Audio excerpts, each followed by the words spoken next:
Hello दोस्तों, तो स्वागत है आपका यूट्यूब चैनल जिसका नाम है PRP स्टडी। तो मैं फिर से आप लोगों को बीच में ऑब्जेक्टिव लेकर हाजिर हूं। तो समय को बर्बाद नहीं करते, वीडियो को लाइक कर दीजिए, शेयर कर दीजिए और सब्सक्राइब करना ना भूलिएगा। तो चलिए साइंस को ऑब्जेक्टिव की तरफ बढ़ते हैं। आइए, एल्केन का सामान्य सूत्र कल ही बताए थे। आपका एग्जाम में बार बार यहाँ से आता है, 3 को आएगा, याद रखिएगा। पहला एल्केन, पहला क्या है? एल्केन। दूसरा एल्कीन, एल्कीन। तीसरा एल्काइन। ये तीनों एकदम भेजा में जहां जहां छेद है घुसा लो वहां, समझे कि नहीं? जहां जहां बादल छेद है वहां तीनों को क्या करना है? हाँ, आइए, एल्केन का पूछे तो सूत्र होता है CnH2n+2। ये एल्केन का सूत्र है। हेलो, ये एल्केन का फार्मूला है। एल्कीन में CnH2n, एल्काइन में CnH2n-2। ये 3 गो, एल्केन, एल्कीन और एल्काइन। आबंध पूछे तो भैया एल्केन में एकल आबंध, इसमें 2 आबंध, इसमें 3 आबंध। एल्केन सिंगल आबंध से जुड़ा रहता है, एल्कीन में डबल आबंध से जुड़ा रहता है, एल्काइन में ट्रिपल आबंध। अब फार्मूला पूछता है, याद करने का ट्रिक आपको बता दे। देखो इतना दूर पढ़ो, केन कीन काइन लिखा है, केन कीन काइन, केन कीन काइन। और यहाँ तक देखो सब में बराबर हैं। यस सर, है ना, सब में की जैसा। आइए, केन में 2 जोड़िए, हटा जोड़िए, हटाइए या सटाइए? हाँ, सटाइए, हटाइए, घटाइए। सटाइए, 2 सटाइए, यहाँ 2 सटाइए, यहाँ 2 हटाइए, यहाँ 2 घटाइए। याद रखिए, केन कीन काइन। केन में 2 सटाएंगे, कीन में 2 हटाएंगे और काइन में 2 घटाएंगे। तो केन कीन काइन, केन कीन काइन। कोई दिक्कत? तो एल्केन का सूत्र ये होता है, 2 सटाना है, एल्कीन में 2 हटा देना है, एल्काइन में 2 घटा देना है। बोलो कोई दिक्कत? तो अब से बस याद रख, जब भी ये आएगा तो बस याद रखिए, केन कीन काइन। क्या बोलेंगे? केन कीन काइन। केन में 2 सटाना है, कीन में 2 हटा देना है, हटाना है, काइन में 2 घटाना है। ठीक है? तो यहाँ पूछा, बता दो एल्केन का फॉर्मूला बता दो। ऑप्शन ए, समझ गए? एकदम ये इम्पोर्टेंट है, आपका एग्जाम में तीनों में से घुमा फिरा के बार बार पूछेगा। समझे कि नहीं? समझ रहे कि नहीं?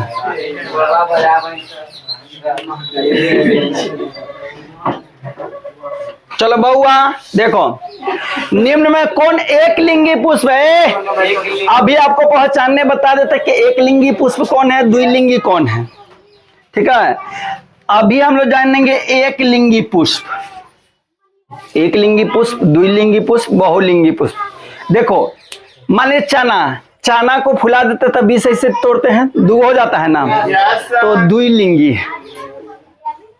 जिसको 20 ऐसे नहीं होगा वो एक लिंगी होता है। जिसका बीच लीजिएगा 20 से वो अलग अलग नहीं हो पार्ट में, तो समझिए क्या लिंगी है? एक लिंगी है, एक लिंगी है। और जिसको 2 भाग में बांट दिया वो द्विलिंगी। जैसा धान लीजिए, धान को ऐसे कर सकते हैं अलग अलग, नहीं ना, तो एक लिंगी है। गेहूं हो जाएगा, गेहूं द्विलिंगी है। क्या सरसों हो जाएगा? सरसों एक लिंगी है। सरसों कैसे तोड़ सकते हैं 20 से? नहीं। तो जो बीचे बीच फट जाए वो द्विलिंगी है, जो ना फटे वो एक लिंगी। अब आइए, अड़हुल का पुष्प, सरसों का पुष्प, पपीता का पुष्प या गुलाब का पुष्प। तो भैया पपीता का पुष्प क्या है? एक लिंगी है। पपीता का पुष्प क्या है? एक लिंगी। ठीक है, चला आगे। आओ ए देखो, अगर हमारे में ना समझ में आ रहा है, क्या चीज कर रहा है? हिसाब कर रहा है। प्याज हिसाब कर रहा है, थोड़ा हिसाब करा दे अभी। चलो देखो, निम्न में कौन सा जीवाणु जनित रोग है जो जीवाणु जनित रोग नहीं है बोला है? कौन है जो जीवाणु से नहीं होता है? कौन बीमारी है जो जीवाणु से नहीं होता है? क्या गनोरिया, सिफिलियस, मासा या इनमें से सभी?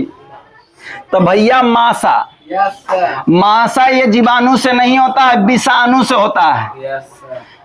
मासा विषाणु से होता है, बाकी गनोरिया, सिफेसिया ये सब जीवाणु से होता है, जीवाणु से फैलने वाला है। ठीक है ना? अरे ठीक है, समझ में आ रही है? चलो आगे बढ़ो। निम्न में कौन सा उपधातु है? कौन है जो उपधातु है? तो एक होता है धातु, एक होता है अधातु, एगो होगा उपधातु। तो पहले आपको धातु के बारे में बताते हैं।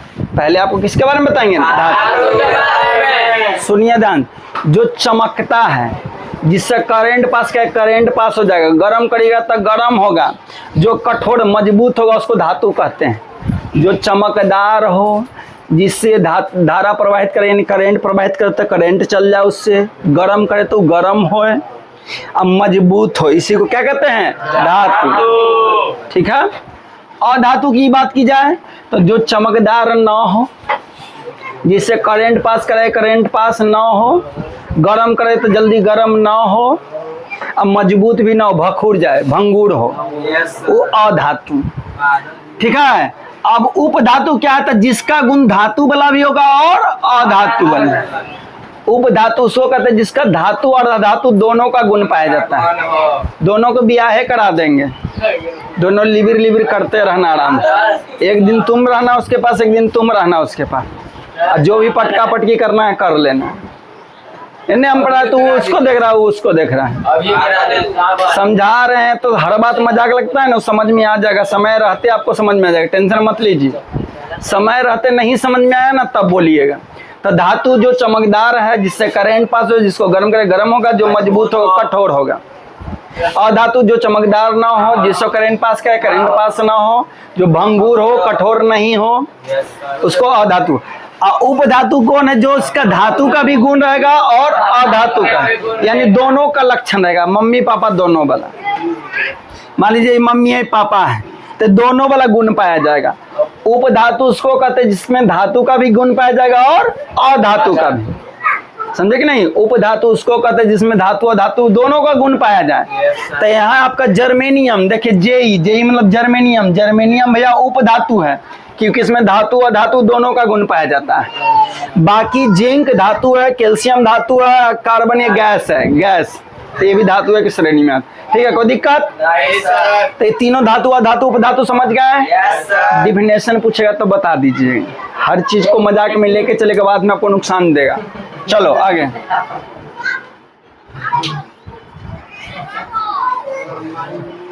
सामान्य अनुशिथिल रक्तदाब होता है। अभी अपनी कहने को क्या था?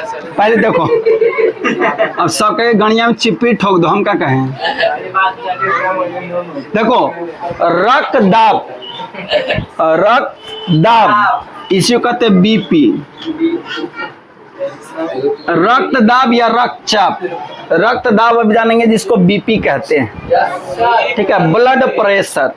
तो यदि नॉर्मल सामान्य मनुष्य है, वयस्क है, उसको कोई बीमारी उमारी नहीं है, कोई लिबिर लाबिर लंद फंद कुछ भी बीमारी नहीं है, एकदम स्वस्थ मनुष्य है, तो उसका बीपी होगा कितना? 120/80 mmHg। फिट एंड फाइन मनुष्य है, कोई लांगर लूल्हा टेढ़ बाकुल कोई बीमारी नहीं है, तो उसका रक्तदाब या रक्तचाप या ब्लड प्रेशर बीपी 120/80 होती है। अब देखिए इसमें दो गो है, एगो है 120 और नीचे में 80। तो 80 वाला क्या कहते हैं? अनुसूथिल, सुथनी नहीं, अनुसूथिल, अनुसूथिल दाब, और ऊपर वाला कहते हैं प्रकुचन दाब।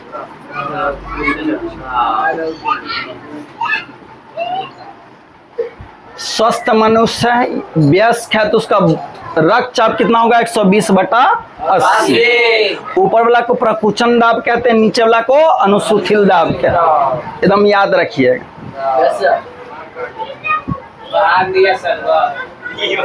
क्या चीज बांध दिया? जोगटी फसल हलो कि बांध निकला तो ना निकल रहा है। बोलो बुआ, कोई दिक्कत है? यहाँ से पूछेगा तो सामान्य मनुष्य का रक्तचाप कितना होता है? कोई दिक्कत? अरे कोई दिक्कत? अति उत्तम, आगे बढ़ाया जाए।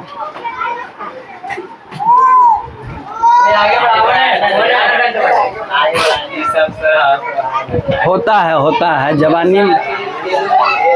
जवानी किस काम का? जहाँ आस्की नहीं आया, जहाँ नशा नहीं किए, और जहाँ बोरा में नहीं गया, बादल लास्ट में माचिस नहीं मारा, तो जवानी में से आग ना लगे, घून लग जाएगा ना। जवानी में आग लगना चाहिए, घून नहीं, आग लग जाए। पढ़ने के जो साधारण लेके चलो, समय आपको बहुत बलवान है। समय ठीक है, पुटरू पुटरू करने का मौका मिलेगा। आइए, हेलो, निम्न में से किस माध्यम में प्रकाश का चाल अधिकतम होता है? देखिए, माध्यम को मीडियम कहते हैं। आपको पता है माध्यम क्या है? तो जिसमें प्रकाश की चाल अलग अलग होती है उसी को माध्यम कहते हैं। माध्यम क्या है? तो जिसमें प्रकाश की चाल अलग अलग होता है उसी को माध्यम कहते हैं। जिसमें प्रकाश की चाल अलग अलग हो उसी को हम माध्यम कहते हैं। जैसे हवा, पानी, शीशा, निर्वात, ठीक है, ये सब माध्यम है। जहाँ हवा नहीं उसको निर्वात कहते हैं। तो सब में प्रकाश की चाल अलग अलग होती है। तो पूछा कि सबसे ज्यादा प्रकाश का चाल किस में होता है? क्या हवा में, जल में, शीशा में या हीरा में? कहाँ होगा? ऐसे पूछा जाता है। निर्वात में सबसे ज्यादा निर्वात में होता है। सबसे ज्यादा प्रकाश की चाल कहाँ होता है? निर्वात में होता है। कितना? 3 × 10⁸ आपसे पूछे कि प्रकाश की चाल क्या है, तब भी बताएंगे 3 × 10⁸ मीटर/सेकंड। निर्वात की में प्रकाश की चाल क्या है? 3 × 10⁸ मीटर/सेकंड। सबसे ज्यादा प्रकाश की चाल कहाँ होती है? तो निर्वात में। लेकिन आपका ऑप्शन नहीं था, तो निर्वात के बाद हवा आता है, तो हवा देंगे। हवा भी नहीं रहता तो कहाँ जाता? जल। और जल भी नहीं रहता तो शीशा। कोई दिक्कत? शीशा नहीं रहता, हीरा। ठीक है? अरे ठीक है। नेत्र में प्रवेश करे।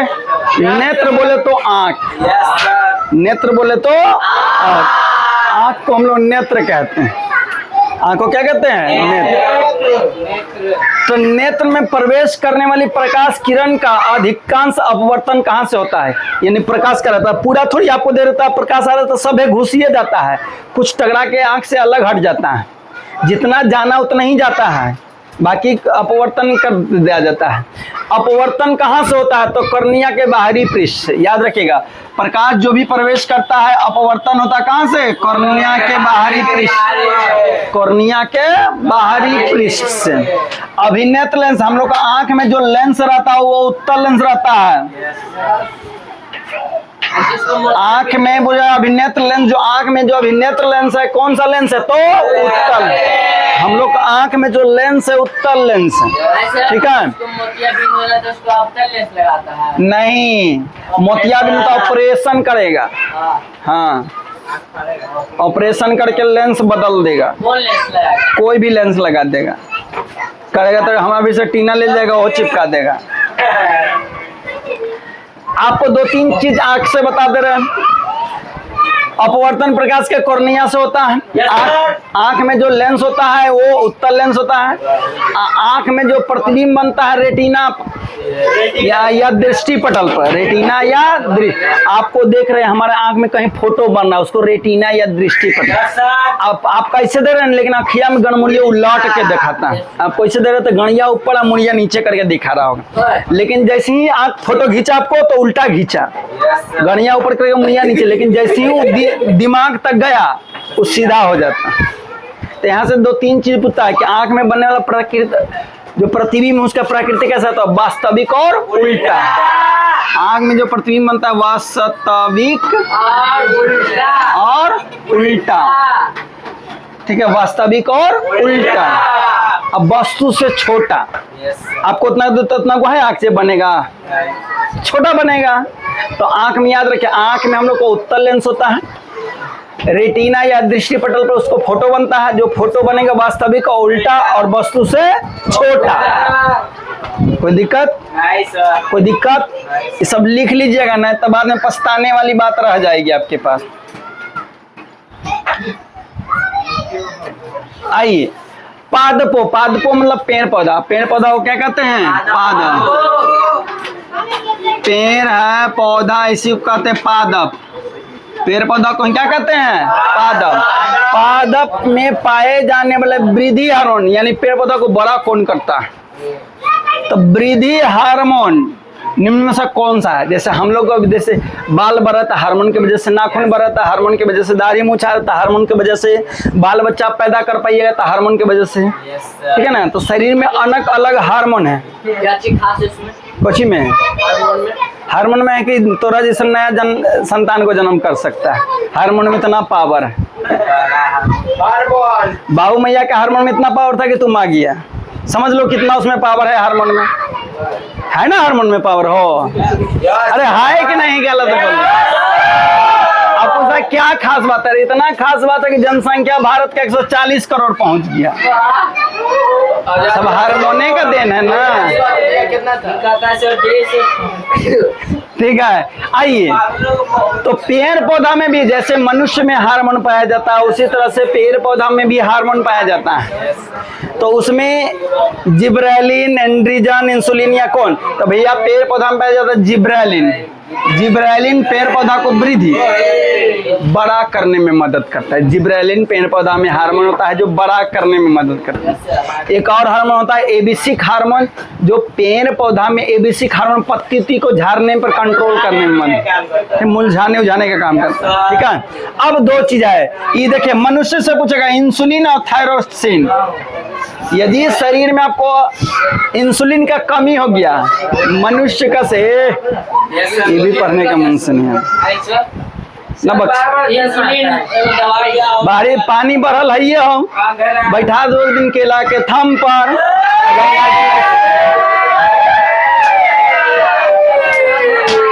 तुम दोनों कहे लिबिर लिबिर कर रहा तो ब्याह कर ले, कहना कुछ करते रहना आराम से। चले, हम लोग का शरीर में, हम लोग का शरीर न सुधरेगा, शरीर पहले मारा पीछे से ना, 2 मिनट में हम सुधार देंगे। जब कल पूछेंगे याद दिलाना, कल चलता हूँ रंगा रंग पर, ऐसे ना बख्शो धर के ला सारबो मन भर। हाँ, तो पादप में वृद्धि हार्मोन जिब्रेलिन का काम है। अब हम लोग का शरीर में देखिए, एक इंसुलिन हार्मोन होता है, एक थायरोक्सिन हार्मोन होता है। मान लीजिए कि हम लोग का शरीर में इंसुलिन कम गया तो मधुमेह रोग यानी आपको चीनी की बीमारी हो जाएगा, शुगर की बीमारी, कम जगह इंसुलिन सब। मान लीजिए थायरोक्सिन हार्मोन कम गया तो आपको घेंघा रोग या ग्वाइटर रोग हो जाएगा, जिससे गला का ही फूलने लगेगा, नेत्र गोलक उभरने लगेगा। समझे कि नहीं? ये सब याद रखिएगा। चलिए आगे बढ़िए। आइए, हेलो, कौन सा अधातु, यहाँ से 2 गो बताएंगे जो कि एग्जाम में आपका बार बार रिपीट होता है। कौन सा अधातु? अभी आपको धातु बता दिए क्या होता है, अधातु बता दिए क्या होता है, और उपधातु भी बता दिए। किसी दिन पूछेंगे नहीं बताइएगा, पटक के कलेजा पर चढ़ जाएंगे। लक्ष्मी मैया, काली जी जैसे निकाल साफ बिल्ला फाड़, तब कल ये कल वीडियो बना के कैसे कूचल जाता है देख लेना। तू लोग बड़ा क्लास में मजाक सोचता है ना, ऐसा जगह मारेंगे जो दरार है ना, दरार फैल जाएगा। वो जब मारे खोज रहा है हम दोनों दरार के बीच में मारेंगे कि दरार में फट के अलग अलग हो जाए ना। तो कल देखना बना के कैसे दरार फाड़ल जाए, ऐसे ना सुनेगा। दरार तो इतना फटले कि बर्बाद पीछे कर ले है। दो चीज बताएंगे, देखो कौन सा अधातु कमरे के तापमान पर तरल अवस्था में, यानी कौन अधातु जिसको रूम टेम्परेचर पर रखिएगा, रूम में रख दिया तो पानी जैसा रहेगा। तो एगो धातु पूछता है, एगो अधातु बोला है कौन सा धातु है जो कमरे के ताप पर द्रव रहता है, यानी पानी। आई आई आई आई आई करते रहा गुलगुली बाजी संसार। एगो धातु होता है, एगो अधातु, ठीक है। बोलेगा कमरे के ताप पर द्रव अवस्था में रहता है, ठीक है। दो गो, एगो पूछेगा धातु जो कमरे, एगो पूछेगा धातु जो कमरे के ताप पर द्रव रहता है, एगो पूछेगा अधातु जो कमरे के ताप पर द्रव रहेगा, ठीक है। तो धातु में पारा, इसी को मरकरी भी कहते हैं, पारा या मरकरी। अधातु में ब्रोमीन, अधातु में ब्रोमीन।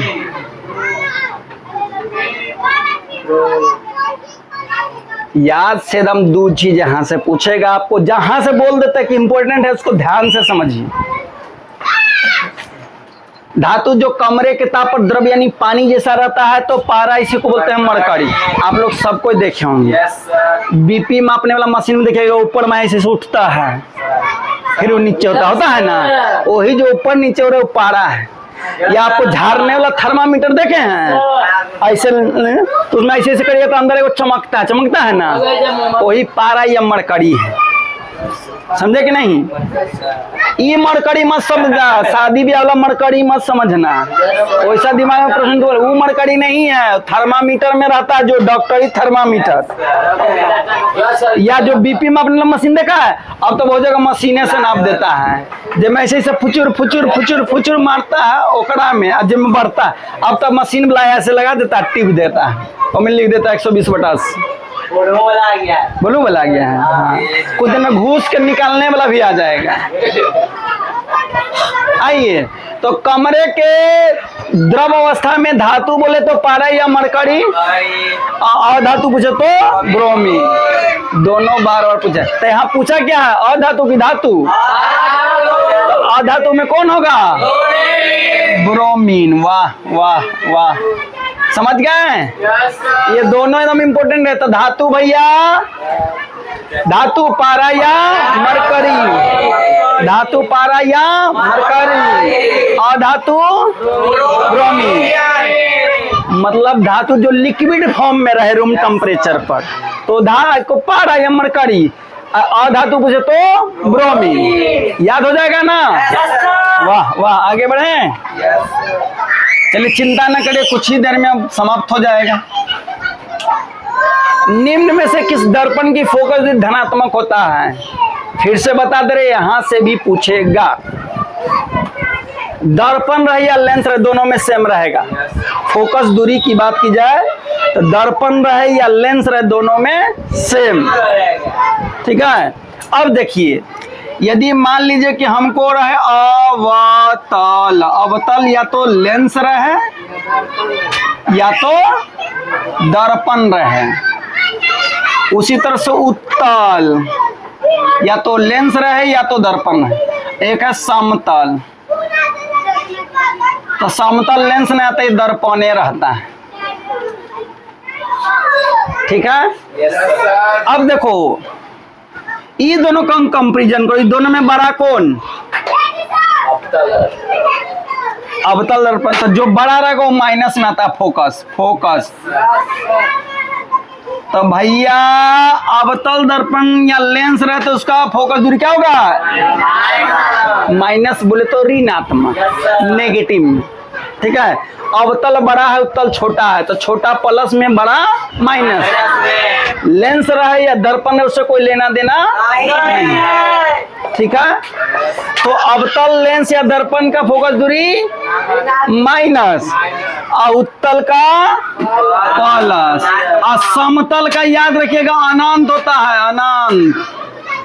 समतल दर्पण की फोकस दूरी अनंत होता है, न तो प्लस ना तो माइनस ना जीरो, क्या होगा? अनंत। अवतल लेंस रहे या दर्पण है तो उसका फोकस दूरी ऋणात्मक यानी माइनस, उत्तल रहे तो प्लस, और समतल रहे तो अनंत।